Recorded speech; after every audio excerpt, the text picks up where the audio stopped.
That's a really, really good team we just played. I think first and foremost, I thought there was a lot of really positive stuff from our team.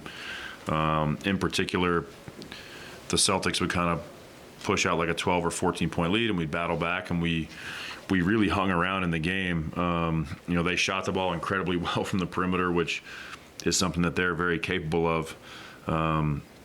I think the offensive glass hurt us tonight.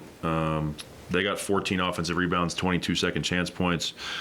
Rebounding is something that we've prided ourselves on all year, and obviously the Celtics beat us up with their size tonight. In the fourth quarter, we just got stagnant offensively. The Celtics do so much switching in those moments. That is a great illustration of, I've talked in this room a bunch this year about trying to get to a place where we're thinking as a group and we're all seeing it the same. And I felt like in the fourth quarter, some of our stagnation was we just weren't all seeing the matchups the same and recognizing where the weak points in the defense might be. A lot of times against the Celtics, there's not a lot of great choices, but there are better choices. And like a possession that kind of highlights that was, Colin had an ISO against Tillman, and we end up running a screener up that's being guarded by Drew Holiday to set a screen, and we're basically just putting the best defender in the gym on Colin. In that moment, that's where we all have to recognize the same thing, and probably Colin driving Tillman is our best opportunity in that moment. But proud of the team's fight. I thought that they played hard.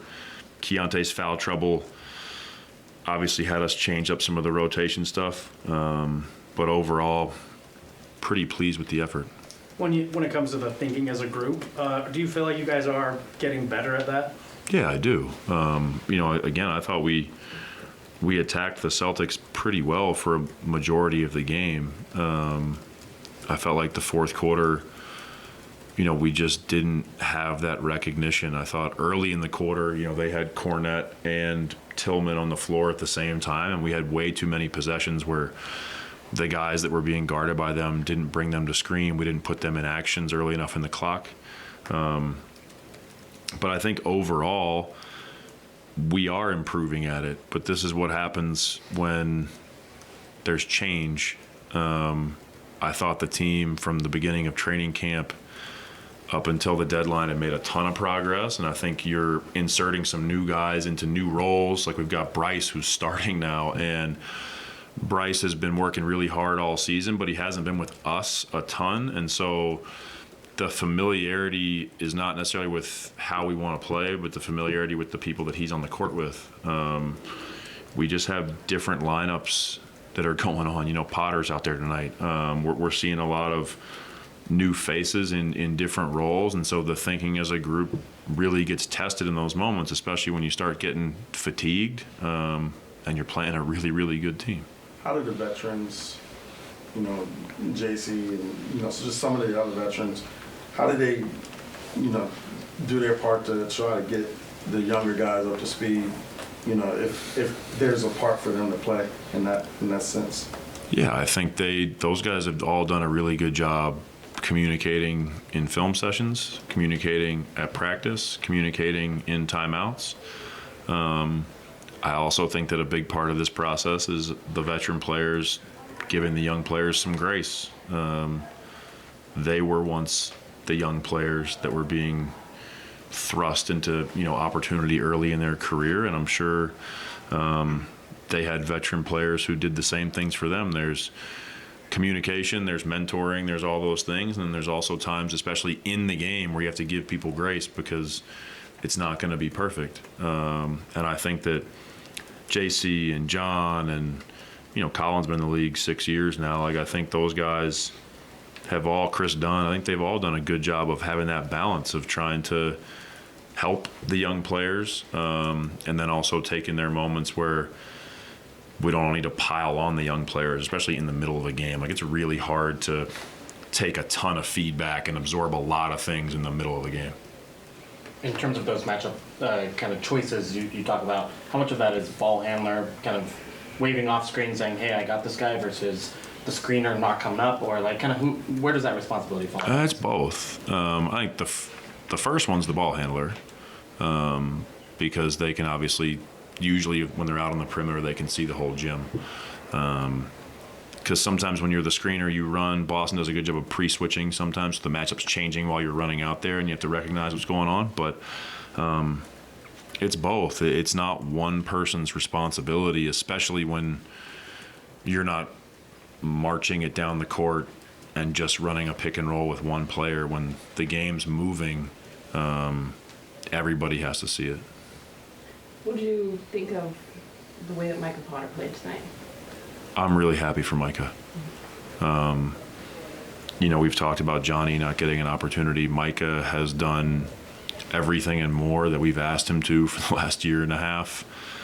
He's a really good player. He's solid as a rock. And when he shoots, I think it's going in.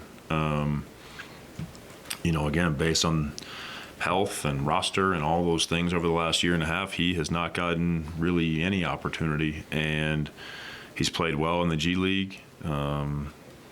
He comes to practice with us and works as hard as anybody.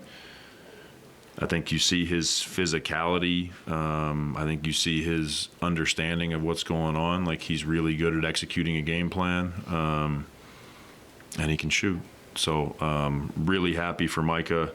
I thought he gave us 13 good minutes tonight. Those 7 minutes that you guys went scoreless, I think. It was fun. Yeah. That was the best. What happened there? Yeah, it was a lot of, I would say it's mostly kind of clunky offense where we're not seeing it the same, and then the spacing gets funky, and you're not getting shots kind of in the rhythm of the game. There's also probably we could pick out 4 or 5 possessions where we got a shot that our guys are plenty capable of making, and they didn't. So it's a combination of those things. We try to take time out and sort some things out, and we really struggled in that pocket of the game. How much do you feel that, it building? What? What do you mean? Like when it's been 2 minutes, 3 minutes, 4 minutes, is that do you feel that pressure almost? That oh man, it's been a minute. Yes. Okay. Very much so. And I have 18,000 friends that remind me. There was a point when you took Colin out just to talk to him before putting him back in. Can you tell us what that conversation was about?